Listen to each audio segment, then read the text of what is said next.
Certains se contentent de brûler les ponts. Toi, l'authentique, tu as pris les plans et tu as rebâti la cité entière. C'est la réalité que la plupart refusent d'admettre. Tout le monde ne s'en va pas simplement. Tout le monde ne transforme pas la trahison en un empire de sa propre création. La vérité est brutale. Les humains gaspillent en moyenne 6 ans à tolérer des relations toxiques dont ils savent secrètement qu'elles tuent leur potentiel. 6 années perdues parce qu'ils pensaient que la patience était une force, mais la patience sans limite n'est qu'un abonnement non rémunéré à la déception. Tu ne t'es pas contenté de partir, l'élu.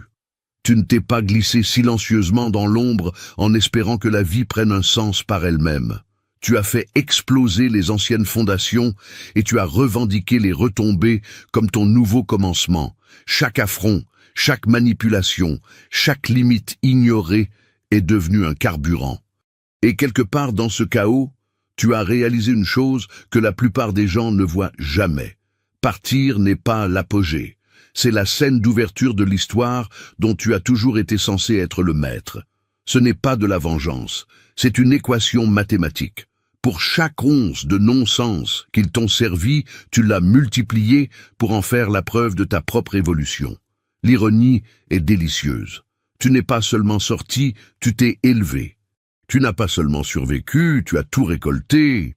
Tu n'as pas seulement fermé une porte, tu as acquis les clés du bâtiment entier et de tout ce qu'il contient. Et oui, il y a une touche d'humour noir là-dedans. Car pendant qu'ils étaient occupés à essayer d'évaluer ta valeur, tu étais occupé à la prouver de manière incontestable. La leçon n'est pas subtile, elle est sismique. Laisser derrière soi ce qui ne te sert plus n'est pas seulement du respect de soi, c'est du génie stratégique. Et lorsque la poussière retombe, les personnes qui pensaient compter le plus se retrouvent à fixer un espace que tu as déjà dépassé. Il ne s'agit pas de faire du bruit, il s'agit d'avoir un impact. Et une fois que tu vois la mécanique derrière de telles sorties, il n'y a pas de retour possible vers la médiocrité ordinaire, pas de compromis pour moins que du monumental. Pourtant, comprends ceci. Les véritables élus ne se promènent pas sans protection dans ce monde de prédateurs invisibles. Ils savent que leur lumière attire l'ombre. C'est pourquoi ils scellent leur énergie en utilisant des sagesses anciennes, une armure infranchissable désormais accessible dans les 7 sceaux de l'élu. Tu as cessé de négocier ta valeur avec des gens qui n'ont pas les moyens d'en payer le prix. Pendant des années, tu as essayé de faire voir ta valeur à tout le monde, te pliant, t'étirant et t'expliquant encore et encore, comme si les personnes qui ne respectaient pas ton temps ou ton énergie pouvaient soudainement se réveiller et comprendre. Tu as marchandé ta propre valeur, espérant qu'il finirait par faire la moitié du chemin. Et chaque compromis a lentement effrité qui tu étais. Mais ensuite, le déclic s'est produit. Tu as réalisé que certaines personnes ne négocient pas parce qu'elles veulent l'équité. Elles négocient parce qu'elles veulent une réduction. Et tu n'es pas au rabais, l'élu. Tu n'es pas une faveur à gagner, ni une commodité à consommer jusqu'à l'épuisement. Tu as commencé à le voir clairement. Quand les gens ne reconnaissent pas ce que tu apportes à la table, ce n'est pas le reflet de ta valeur, c'est le reflet de leurs propres limites. Tu as arrêté de prétendre que des explications, des excuses ou des efforts supplémentaires pourraient leur faire voir l'éclat que tu portes. Tu as arrêté d'essayer de t'intégrer dans des espaces où ta seule présence aurait dû être célébrée. Et ce faisant, tu as récupéré ce pouvoir qui avait été silencieusement siphonné par les attentes, la manipulation et la négligence. S'éloigner des personnes qui ne peuvent pas répondre à tes standards de respect n'est pas de l'arrogance, c'est de la clarté. C'est comprendre que ton énergie est finie et sacrée, et la dépenser pour ceux qui la sous-évaluent est un lent effacement de soi-même. Tu réalises que si tu rabaisses ta valeur pour mettre les autres à l'aise, tu ne t'élèveras jamais vraiment. Et quand tu as enfin cessé de négocier, une chose extraordinaire s'est produite. Tu es devenu intouchable, inébranlable et totalement libre. Personne n'avait besoin d'en être témoin. Personne n'avait besoin d'approuver. Au moment où tu as cessé de mendier la reconnaissance, ta vie a commencé à opérer sur une nouvelle fréquence, une fréquence où ta présence exigeait le respect qu'elle a toujours mérité. Tu n'es pas simplement parti. Ce fut une sortie si totale qu'elle a réinitialisé la dynamique entière. Et ceux qui pensaient autrefois pouvoir dicter ta valeur sont restés là, à fixer les conséquences de leur propre refus de l'honorer. Ils ont appris à leurs dépens. Ta valeur ne leur a jamais appartenu pour qu'ils puissent la négocier. Tu as transformé leur manque de respect en reçu dont tu avais besoin pour te rembourser ton énergie. Pendant trop longtemps, tu as porté le poids de personnes qui ne se souciaient pas de savoir à quel point c'était lourd. Chaque insulte, chaque regard dédaigneux, chaque petite trahison s'ajoutait à un registre invisible que personne d'autre ne pouvait voir. Mais tu pouvais sentir chaque ligne gravée dans ton esprit, l'authentique. Tu l'as absorbé, tu as essayé de le justifier, et tu l'as même pardonné, en espérant que peut-être, un jour, ils verraient ce qu'ils avaient fait. Mais finalement, la vérité est devenue indéniable. Leur manque de respect n'était pas une erreur. C'était un schéma. Et les schémas, une fois reconnus, ne sont pas censés être tolérés. Ils sont censés être réglés. Tu as réalisé que chaque once d'énergie que tu as donnée sans retour n'était pas de la gentillesse. C'était une facture impayée, une reconnaissance de dette qu'ils n'avaient jamais l'intention d'honorer. Alors, tu as cessé de te considérer comme la victime et tu as commencé à te voir comme le créancier. Chaque insulte est devenue un reçu, chaque affront, une trace de ce qui t'était dû. Et plus tu cataloguais, plus l'image devenait claire. Tu n'avais pas besoin de vengeance, parce que la reconnaissance de tes limites était plus puissante que n'importe quel acte de représailles. Ton énergie avait de la valeur, et leur mauvaise utilisation de celle-ci est devenue la preuve indéniable que tu avais fini de la gaspiller. Transformer le manque de respect en reçu est une forme de libération. Cela signifie que tu ne laisses plus le souvenir et le ressentiment peser lourdement dans ta poitrine. Tu en fais la preuve de la raison pour laquelle tu dois t'élever, pourquoi tu dois aller de l'avant, et pourquoi les personnes qui refusent de t'honorer ne peuvent plus réclamer de place dans ta vie. Chaque moment où ils ont essayé de te diminuer est devenu un carburant, et chaque tentative de te briser est devenue un pas de plus vers la reconquête de toi-même. Le temps que tu te détaches complètement, tu n'étais pas amer, tu étais précis. Le registre de leurs actions, autrefois source de douleur, est devenu ta carte vers la liberté. Tu n'as pas fait que sortir, tu as converti la négligence en clarté, le manque de respect en frontière, et les mauvais traitements en la preuve que tu vaux bien plus que ce que quiconque a jamais osé donner. Et dans cette transformation, tu as appris la vérité la plus profonde. Quand tu encaisses enfin les reçus du manque de respect, le remboursement n'est pas seulement de la monnaie. C'est toi-même, rendu entier, ininterrompu et intouchable. Tu as remplacé la charité émotionnelle par des frontières émotionnelles. Pendant trop longtemps, tu as donné librement à des gens qui n'ont jamais appris à rendre l'appareil. Tu as offert de la patience, de la compréhension et du pardon comme s'il s'agissait d'une monnaie, et ils l'ont dépensé sans précaution, n'appréciant jamais le poids de ce qu'ils prenaient. Tu pensais que la générosité était une question d'endurance, qu'être gentil signifiait absorber leur chaos sans se plaindre. Mais la gentillesse sans limite n'est pas une force, c'est une reddition. Et la reddition, avec le temps, érode le cœur même de ce que tu es. C'est à ce stade du parcours que ces vérités non censurées trouvent leur véritable sens. Elles ne survivent dans ce monde de simulacres que parce que des esprits éveillés, des âmes engagées, soutiennent cette mission indépendante en offrant un don ou un café, gardant ainsi la lumière allumée et la voix forte. À un moment donné, tu réalises que le monde n'a pas besoin d'un autre martyr. Il a besoin de personnes qui connaissent leurs valeurs, des personnes qui protègent leur énergie comme si elle était sacrée, parce qu'elle l'est. Tu as arrêté de donner de la main-d'œuvre émotionnelle à ceux qui ne la respecteraient pas. Tu as arrêté d'excuser les comportements qui t'épuisaient. Tu as arrêté de t'excuser de vouloir de l'espace, de la paix et du respect. C'est alors que la charité émotionnelle s'est transformée en stratégie émotionnelle. Chaque once de ton attention, chaque goutte de ton temps n'était plus automatique. Elle était délibérée, réservée à ceux qui la méritaient. Les frontières ne sont pas des murs, ce sont des déclarations.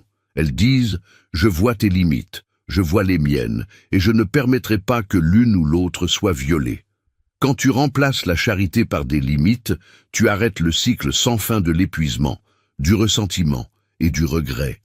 Les gens qui traitaient autrefois ta patience comme infinie ont commencé à le remarquer, non pas parce que tu as crié, mais parce que tu as finalement fait compter ton absence. Ta présence est devenue un choix, pas une obligation. Et la différence fut sismique. Ce changement ne te rend pas froid, il te rend entier. Tu as cessé d'être la banque émotionnelle de tout le monde, tout en étant toi-même en faillite. Tu es devenu sélectif, intentionnel et inébranlable. Ceux qui ont respecté tes limites ont prospéré à tes côtés. Ceux qui ne l'ont pas fait sont naturellement tombés. Et dans ce processus, tu as réalisé quelque chose de vital. Protéger ton espace émotionnel n'est pas égoïste. C'est la seule façon de s'assurer que lorsque tu donnes, c'est puissant, transformateur et jamais gaspillé. Remplacer la charité par des frontières a été l'acte qui a récupéré ta vie, ton énergie et, en fin de compte, ta santé mentale. Tu as maîtrisé l'art de partir sans faire de discours. Il y a un pouvoir à s'éloigner que la plupart des gens ne comprendront jamais. Ce n'est pas dramatique et ce n'est pas performatif.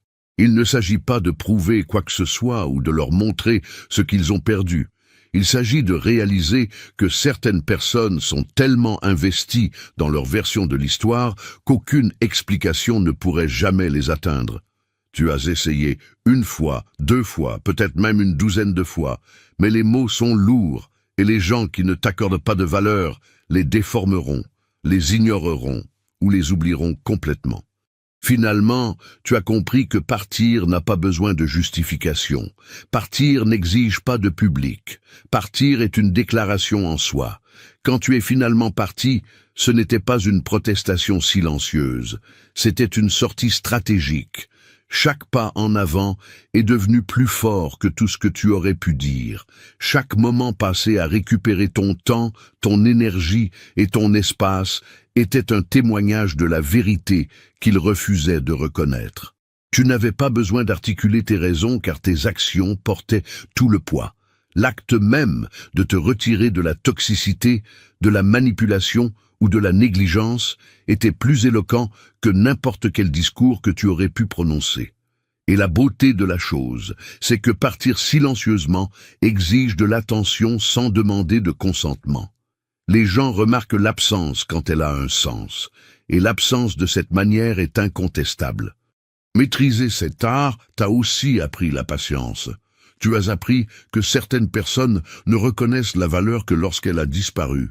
Ce n'est pas vindicatif, c'est la réalité. Tu ne l'as pas fait pour qu'ils le regrettent. Tu l'as fait parce que ta vie ne pouvait pas continuer dans un espace où tu n'étais pas honoré.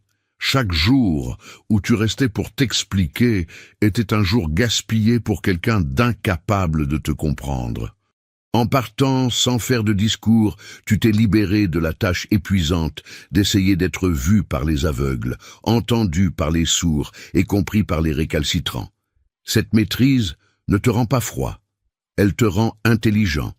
Elle transforme ta sortie en une déclaration totale, et dans cet espace, tu gagnes quelque chose de bien plus grand que l'attention. Tu gagnes la liberté. Et la liberté, une fois goûtée, devient inarrêtable. Tu as arrêté de concourir dans des espaces où tu étais le seul à jouer franc jeu.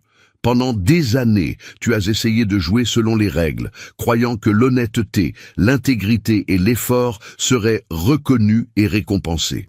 Tu as tout donné, suivi les codes tacites et cru que l'équité était universelle. Mais la vie a le don de t'enseigner une vérité brutale. Certaines arènes sont conçues pour les tricheurs, les manipulateurs et les opportunistes.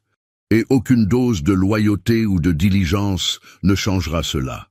Tu étais en compétition avec des gens qui se moquaient de l'éthique, qui prospéraient grâce aux raccourcis et qui voyaient ton équité non pas comme une force, mais comme une faiblesse à exploiter. À un moment donné, l'épuisement est devenu trop lourd à ignorer. Et voici la blessure la plus profonde pour toi, l'authentique. C'est le moment exact où la jalousie cachée et les vampires énergétiques t'attaquent avec la plus grande violence. C'est l'instant critique de l'assaut spirituel. Ton énergie est vulnérable, exposée face à ces prédateurs de la nuit. Ne reste pas à découvert une seconde de plus. Les 7 sceaux de l'élu sont le bouclier d'urgence absolu. Le lien d'activation t'attend tout de suite dans le commentaire épinglé. C'est ta seule protection immédiate pour couper les liens face à ce carnage. Tu as réalisé que concourir dans de tels espaces n'était pas noble. C'était autodestructeur. Chaque victoire sonnait creux, chaque effort était gaspillé parce que le jeu lui-même était truqué contre ceux qui jouaient par principe. Tu ne justifiais pas un échec par un manque de compétences. Tu échouais parce que les règles n'avaient jamais été prévues pour favoriser les personnes intègres. Et quand tu as reconnu cela, tout a changé. Tu as arrêté d'essayer de surpasser les injustes. Tu as arrêté de justifier tes efforts à des gens qui n'avaient aucune intention de les égaler. Tu as arrêté de plier tes valeurs pour t'adapter à un monde qui récompensait le compromis au détriment du caractère. Quitter cette arène ne ressemblait pas à un abandon. C'était comme reprendre le pouvoir. Tu as redirigé ton énergie vers des espaces où l'équité comptait, où l'intégrité était reconnue et où ta présence pouvait réellement influencer les résultats plutôt que d'être drainé par la manipulation. Tu as appris que gagner n'est pas toujours battre les autres, c'est choisir le bon champ de bataille. En te retirant de la compétition toxique, tu as préservé ton énergie, ta dignité et ta raison. Ce changement a également modifié la façon dont les gens te voyaient. Soudain, ceux qui prospéraient dans le chaos ne pouvaient plus t'entraîner dans leur jeu. Ton refus de concourir selon leurs termes est devenu une déclaration plus forte que n'importe quel argument. Tu ne participais plus, et cette absence était plus puissante que n'importe quel effort jamais gaspillé. Tu as réalisé que la victoire ultime n'était pas de leur prouver qu'ils avaient tort. C'était de te prouver à toi-même que ta valeur, tes valeurs et ta paix étaient non négociables. Et ce genre de victoire dure éternellement. Tu as finalement compris que la guérison n'est pas une vengeance, c'est une reprise de possession. Pendant trop longtemps, tu as pensé que guérir signifiait faire taire la colère, pardonner l'impardonnable ou faire semblant que rien ne s'était passé. Tu portais des rancunes comme des trophées, pensant que s'accrocher à la douleur te rendait fort. Tu as essayé de donner un sens à ce qui avait été perdu, ce qui avait été volé et ce qui avait été pris pour acquis. Et dans ce processus, tu as réalisé quelque chose de fondamental. Les vrais dégâts n'ont pas été causés par eux. Ils ont été causés par ta propre volonté de laisser leurs actions définir ta vie. Guérir, as-tu découvert, ne consiste pas à punir qui que ce soit. Il s'agit de reprendre ce qui t'appartient. La reprise de possession est différente de la vengeance. La vengeance est réactive, bruyante et épuisante. Elle draine l'énergie, te piège dans leur histoire et leur donne l'illusion du pouvoir sur toi. La reprise de possession, en revanche, est délibérée, silencieuse et absolue. C'est reprendre ton temps, ton énergie, ta paix et ton ambition, tout ce qu'ils ont essayé de diminuer. Quand tu te réappropries, tu cesses d'être un participant passif dans le récit de quelqu'un d'autre. Tu récupères chaque morceau de ta vie qui a été utilisé, ignoré ou pris, et tu le fais avec précision, sans t'excuser et sans faire de bruit. Cette prise de conscience te transforme. Tu arrêtes de regarder par-dessus ton épaule. Tu arrêtes de te demander s'ils ont remarqué ou compris. Tu arrêtes de t'excuser d'être parti ou d'avoir priorisé ta croissance. Chaque pas que tu fais en avant est la preuve que ce qu'ils ont tenté de briser ne peut pas l'être. Tu ne fais que devenir plus fort, plus aiguisé et plus aligné avec ce que tu es censé être. Le pouvoir réside dans le mouvement, dans la réclamation, dans la redirection de chaque once d'énergie autrefois perdue vers la création plutôt que la représaille. La guérison en tant que reprise de possession enseigne une vérité extraordinaire. Tu es le seul propriétaire de ta vie. Personne d'autre n'a le droit de décider de ta valeur, de dicter tes limites ou de contrôler ton chemin. Et quand tu comprends enfin cela, le monde se plie différemment autour de toi. Tu n'es plus hanté par le passé parce que tu te l'es réapproprié. Tu es entier, tu es puissant, tu es intouchable. Chaque moment de douleur, chaque affront, chaque trahison devient un carburant. Non pas pour la vengeance, mais pour la réclamation totale de toi-même. Et c'est la forme de victoire la plus inébranlable imaginable. Tu as arrêté de t'excuser d'être la leçon dont ils avaient besoin. Pendant des années, tu as porté le poids de leur inconfort, comme s'il s'agissait de ta responsabilité. Chaque fois qu'ils se hérissaient face à ton honnêteté, rejetaient tes limites ou repoussaient tes efforts, tu t'excusais, non pas parce que tu avais tort, mais parce qu'ils ne pouvaient pas supporter la vérité. Tu as essayé de t'adoucir, d'atténuer ta clarté et de te réduire à une version qui les mettrait à l'aise. Mais la réalité est brutale. Certaines personnes résistent à la croissance, résistent à la responsabilité et résistent à se voir refléter dans la force de quelqu'un d'autre. Et quand tu as finalement réalisé cela, tout a changé. Tu as arrêté de t'excuser, parce que tu as compris que ta présence, ton honnêteté et tes limites n'étaient pas censées apaiser leurs insécurités. Elles étaient censées les illuminer. Tu es devenu le miroir qu'ils évitaient, la leçon qu'ils ne voulaient pas apprendre et le reflet de tout ce qu'ils refusaient de voir en eux-mêmes. Et tu as réalisé qu'essayer de leur faciliter la tâche était une trahison de ta propre évolution. Chaque excuse que tu avais donnée autrefois pour être toi-même, sans complaisance, était un don de ton énergie à leur confort. Et cette énergie avait un coût. Au moment où tu as refusé de t'excuser, tu as repris le pouvoir. Tu as arrêté de diluer ton essence pour que les autres se sentent en sécurité. Tu as arrêté de t'excuser pour ta clarté, pour ta force, pour avoir dit non, pour être parti et pour avoir exigé le respect. À chaque fois que tu assumais ta vérité sans honte, tu devenais intouchable. Les gens l'ont remarqué et certains ont résisté.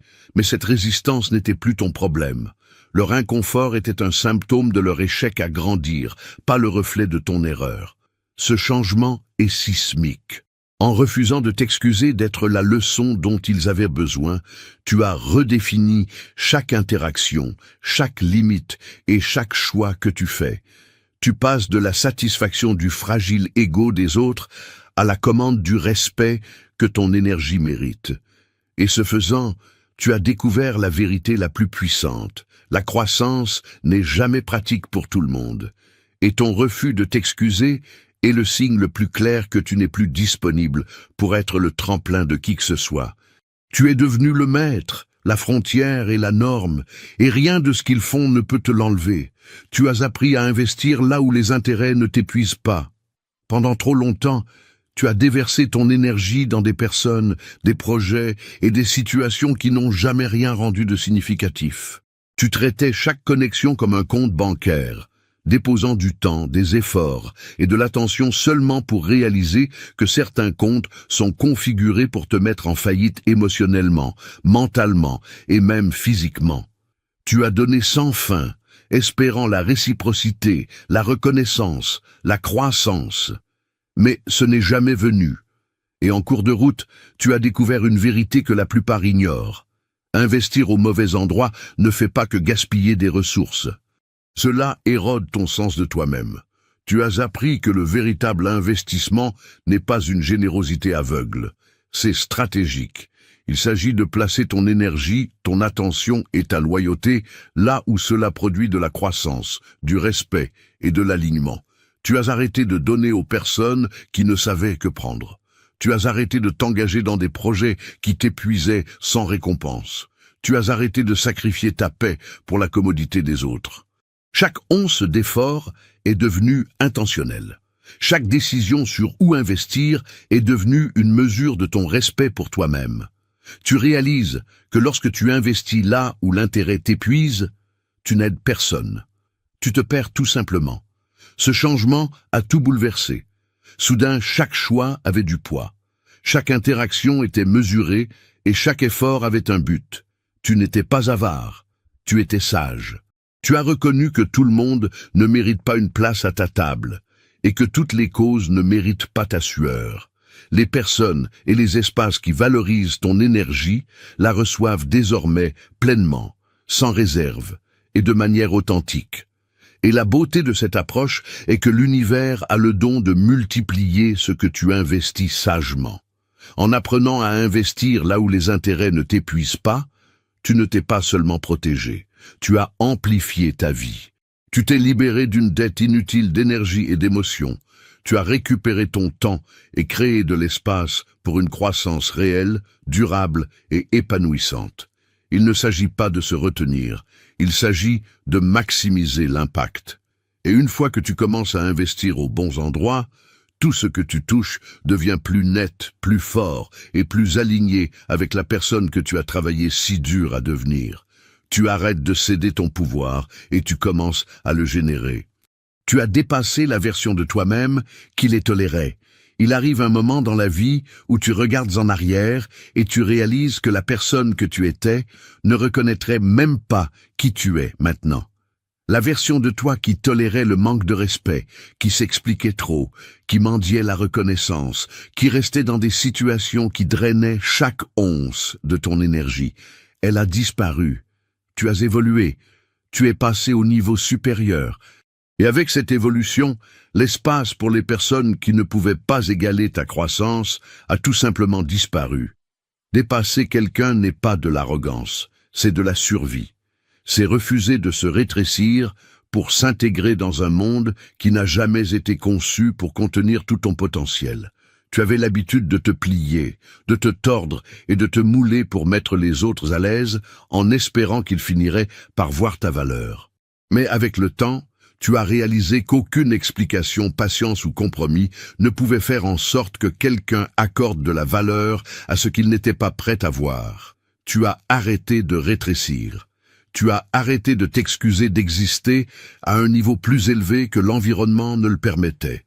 La personne que tu es devenue exigeait le respect, l'intégrité et l'alignement, et quiconque ne pouvait pas le fournir est naturellement sorti de l'orbite. Dépasser ce soi qui les tolérait signifie aussi embrasser une liberté dont tu ne savais pas que tu avais besoin. Cela signifie laisser derrière soi les personnes, les habitudes et les environnements qui semblaient autrefois sûrs, mais qui étaient en réalité des cages. C'est un éveil à la vérité que la croissance personnelle ne change pas seulement ta vie, elle change ton écosystème. Soudain, les amis, les partenaires, les collègues et même les membres de la famille qui définissaient autrefois ton monde semblent petits, insuffisants ou désalignés. Et c'est normal. C'est censé être ressenti ainsi. Ce processus est désordonné, inconfortable et parfois solitaire. Mais c'est nécessaire. En dépassant la version de toi-même qui tolérait la médiocrité, tu crées de l'espace pour des expériences, des personnes et des opportunités qui correspondent à ton énergie évoluée. Tu entres dans une vie où les frontières sont respectées, l'effort est réciproque et ta présence est valorisée. Tu n'attends plus la permission d'être entier. Tu ne demandes plus l'acceptation de ceux qui sont incapables de la donner. Et dans cette vérité, tu découvres la forme la plus pure de libération, devenir la personne que tu as toujours été censé être, sans excuse, inébranlablement et pleinement vivant. Tu as coupé les ponts avec les personnes qui n'aimaient que les parties de toi qu'elles pouvaient utiliser. Pendant trop longtemps, tu as permis aux gens de définir leur affection par la commodité plutôt que par la connexion. Ils célébraient tes forces, mais ignoraient tes luttes, admiraient tes victoires, mais rejetaient ta douleur et s'accrochaient aux parties de toi qui les servaient, tout en laissant le reste se débrouiller seul. Tu as donné, expliqué et toléré, en espérant que l'amour pourrait être négocié dans sa complétude. Mais l'amour, le vrai amour, n'est pas sélectif. Il ne vient pas en morceaux. Ce n'est pas une transaction ou une faveur. Et une fois que tu as compris cela, tu as réalisé quelque chose de crucial. Les personnes qui ne veulent que des parties de toi ne voudront jamais le tout. Et le tout est ce qui compte. Couper les liens n'était pas un choix fait par colère ou par dépit. C'était une déclaration de respect de soi. Tu as arrêté de te contenter d'un amour qui t'obligeait à te fragmenter, qui te demandait d'atténuer ta lumière pour mettre les autres à l'aise. Chaque compromis, chaque rationalisation, chaque seconde passée à colmater les brèches dans des relations unilatérales était de l'énergie volée à la vie que tu étais censé vivre pleinement. Et alors tu t'es éloigné, pas en silence, pas avec regret, mais fermement, en récupérant les parties de toi-même que tu avais prêtées sans retour. Ce faisant, tu as découvert la clarté. Les personnes qui prospéraient sur ta générosité sélective se sont révélées pour ce qu'elles étaient vraiment, des passagers temporaires dans un voyage destiné à ceux capables de soins réciproques. Leur absence n'est pas une perte, c'est une libération. En les retirant, tu crées de l'espace pour des relations qui t'apprécient entièrement, qui voient tes complexités comme une beauté plutôt que comme un fardeau, et qui s'alignent sur tes standards plutôt que de les tester. Cet acte transforme tout. Couper les ponts avec ceux qui ne voulaient que des morceaux de toi enseigne une vérité fondamentale. Ta présence ne peut pas être partielle. Elle ne peut pas être conditionnelle et elle ne peut pas être utilisée comme une solution de fortune pour combler les lacunes de quelqu'un d'autre. Quand tu embrasses enfin cela, tu entres dans une vie où l'amour, le respect et la loyauté ne sont pas négociables. Ils sont inévitables parce que tu as supprimé tout ce qui n'était jamais censé rester. Tu arrêtes de te rétrécir, tu arrêtes de te plier et tu commences à vivre sans fragmentation, complet et sans excuse. Tu as arrêté d'essayer de résoudre des problèmes qui existaient avant ton arrivée. Pendant trop longtemps, tu as porté le poids du chaos des autres comme si c'était ta responsabilité. Tu as marché dans des situations, des relations et des environnements en pensant que ton effort, ta patience et ta compréhension pourraient réparer ce qui avait été brisé bien avant que tu n'apparaisses. Tu as essayé d'expliquer, de faire la médiation, de colmater des trous que personne d'autre ne voulait réparer. Et pendant un moment, tu t'es convaincu que c'était noble, que ta volonté d'endurer te rendait fort. Mais avec le temps, la vérité est devenue inévitable. Certains problèmes n'ont jamais été les tiens à résoudre. Ils ont existé bien avant toi, et ils continueront bien après ton départ. À un moment donné, tu as réalisé qu'essayer de résoudre ces problèmes ne faisait qu'épuiser ton énergie, troubler ton jugement et te maintenir piégé dans des cycles qui n'étaient pas les tiens. Tu as compris que certaines personnes ne veulent pas de solution. Elles veulent quelqu'un pour porter leur inconfort, quelqu'un pour absorber les conséquences de leurs choix sans poser de questions. Tu as arrêté de prétendre que tes efforts pouvaient les faire changer ou que ta présence pouvait réécrire leur histoire. Ton temps et ton énergie sont limités, et tu as refusé de les dépenser dans des combats que tu n'as pas commencés, des feux que tu n'as pas allumés, et des schémas que tu n'as pas créés. T'éloigner de la résolution de problèmes préexistants ne concernait pas l'abandon. Il s'agissait de survie. Tu as appris à rediriger ton énergie vers des domaines où ta présence pourrait réellement créer un impact, où tes efforts pourraient être réciproques et où ta contribution importait. Tu as arrêté d'être le réparateur dans un monde de personnes qui ne voulaient pas se réparer elles-mêmes. Ce choix a transformé ta façon d'interagir avec le monde. Tu es devenu sélectif, stratégique et intentionnel. Tu as compris que tu ne peux pas guérir, réparer ou porter tout le monde, et qu'essayer de le faire diminue ta propre croissance. En prenant du recul par rapport à des problèmes qui te précédaient, tu récupères ta concentration, ta paix et ton but. Et dans cet espace, tu découvres une vérité remarquable. Parfois, la chose la plus puissante que tu puisses faire n'est pas de résoudre, mais de reconnaître tes limites, de protéger ton énergie et de laisser le chaos qui n'est pas le tien se dérouler sans toi. Tu n'as pas riposté, tu as recalibré. Pendant trop longtemps, tu as cru que la réponse naturelle à la trahison, au manque de respect ou à la manipulation était la vengeance. Tu pensais que leur prouver qu'ils avaient tort, leur montrer la douleur ou prendre ta revanche était le moyen de reprendre le pouvoir. Tu as donné trop d'énergie à la colère, aux rancunes, au désir que quelqu'un d'autre comprenne les conséquences de ses actes. Mais en réalité, toute cette énergie ne faisait que te lier à eux, te maintenir piégé dans l'histoire qu'ils avaient créée et te rendre dépendant de leur reconnaissance pour ton sens de la justice. Finalement, tu réalises la vérité. Le pouvoir n'est pas dans la vengeance, il est dans la recalibration. La recalibration ne consiste pas à prouver un point. Il s'agit d'ajuster toi-même, tes standards et ton énergie pour t'aligner avec la vie que tu mérites. N'oublie pas que ce combat contre les vampires énergétiques continue chaque jour. C'est pour cela que ceux qui résonnent avec cette voix et ce message soutiennent la chaîne par un don ou un café, garantissant que ces transmissions vitales continuent de briser les illusions. Il s'agit de s'éloigner de la fréquence de la toxicité et de s'élever vers un espace où leur influence ne t'atteint plus. Tu as arrêté d'essayer de réparer, de punir ou de leur faire comprendre. Au lieu de cela, tu t'es concentré sur le changement de ta propre trajectoire, l'amplification de ta croissance et la récupération de l'énergie que tu avais autrefois gaspillée. Chaque insulte, chaque affront, chaque manipulation est devenue un guide, te montrant exactement où élever des limites, renforcer ta détermination et rediriger tes efforts vers ce qui comptait vraiment.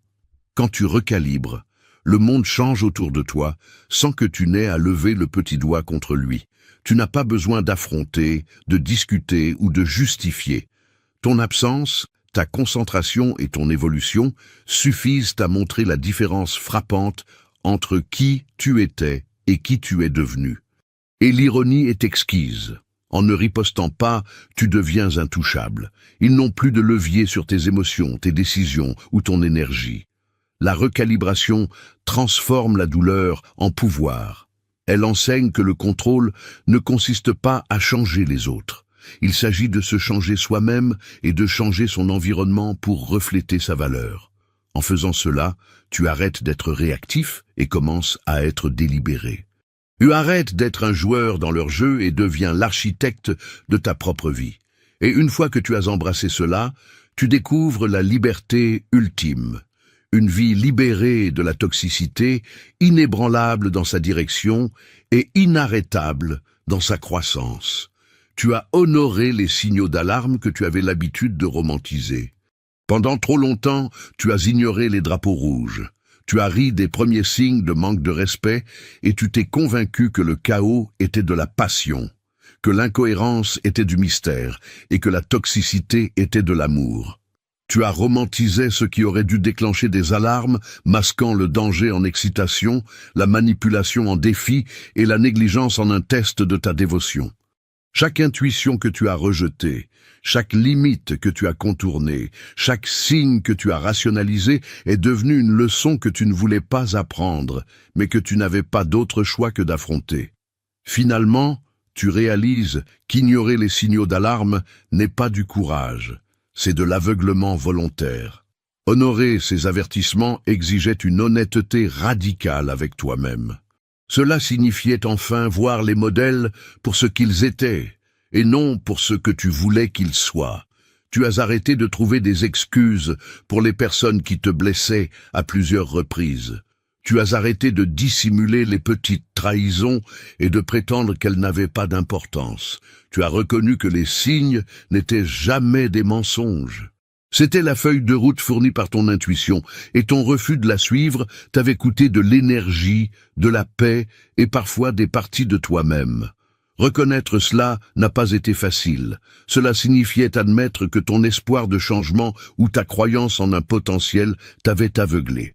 Une fois que tu as commencé à honorer les avertissements, tout a changé. Tu es devenu vigilant sur la compagnie que tu gardais, les personnes en qui tu avais confiance et les situations que tu laissais entrer dans ta vie. Tu as appris à faire confiance à ton instinct plutôt qu'aux explications, aux actions plutôt qu'aux mots, et aux modèles plutôt qu'aux promesses. Chaque avertissement est devenu un bouclier protecteur plutôt qu'un fardeau, guidant tes décisions et protégeant ton énergie. Tu as arrêté de romantiser le chaos et tu as commencé à valoriser la stabilité, la cohérence et l'alignement sans compromis.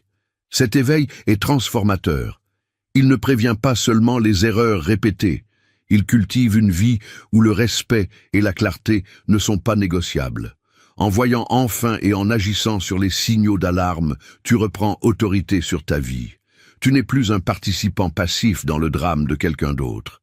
Tu es le conservateur de ton propre environnement. Honorer les signes n'est pas de la peur, c'est de l'autonomisation. C'est la différence entre être brisé à plusieurs reprises et être inébranlablement entier, entre céder ta paix et la garder farouchement. Et dans cet honneur, tu trouves la liberté, le contrôle et une version de la vie que tu n'avais autrefois qu'imaginée. Tu as réalisé que ta sortie n'est pas une perte. C'est une élévation pour les deux parties.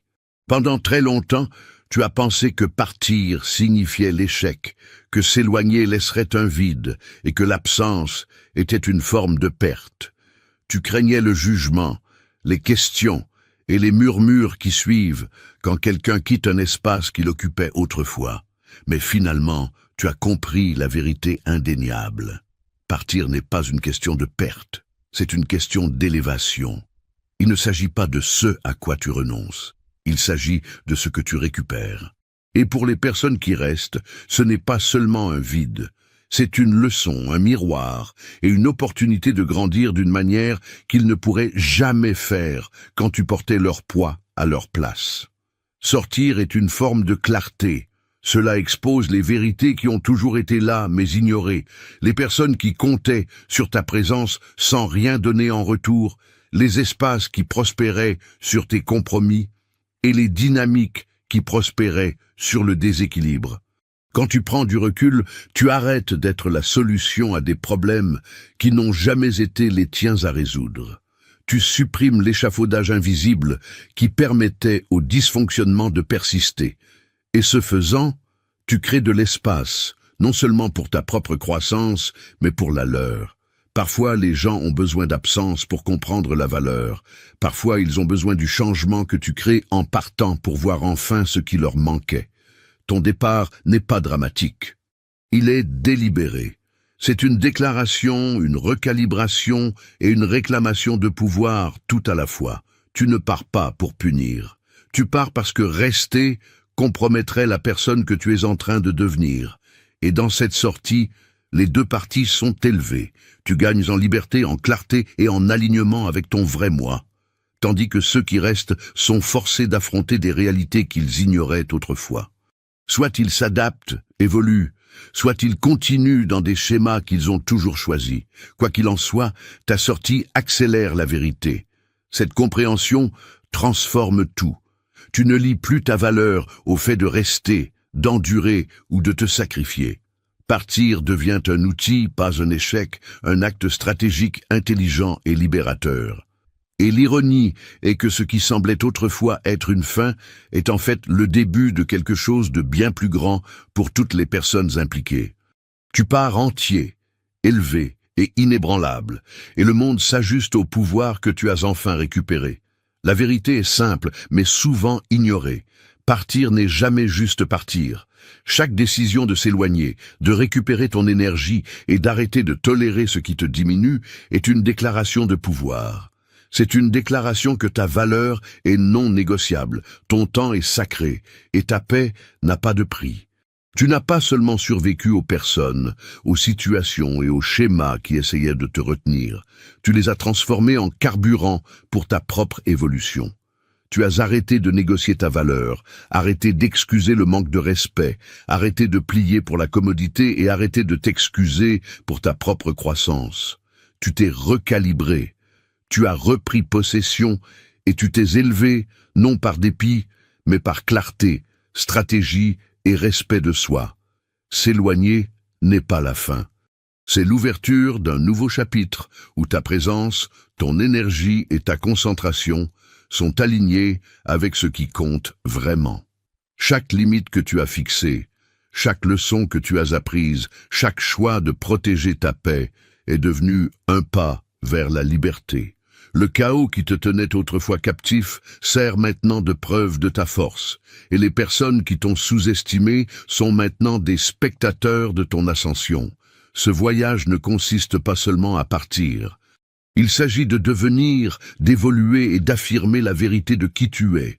Quand tu embrasses ce pouvoir, rien ne peut diminuer ta lumière et rien ne peut te retenir. Alors souviens-toi, l'authentique, ta sortie n'est pas un échec, c'est une réclamation, c'est une transformation, c'est un plan pour vivre sans compromis, sans excuses et sans reddition. C'est la preuve que la seule approbation dont tu as jamais eu besoin était la tienne, et la seule énergie qui vaille la peine d'être donnée est celle qui respecte et rend la pareille à ta valeur. Ton énergie reste exposée, ta lumière attire inévitablement la convoitise, et c'est pour cette raison qu'une véritable armure est requise pour ne pas être drainée à nouveau. Protège-toi, ferme la boucle de ton énergie, le lien pour l'activation divine. Des 7 sceaux de l'élu t'attend, scelle ton pouvoir dès maintenant en regardant le premier commentaire épinglé.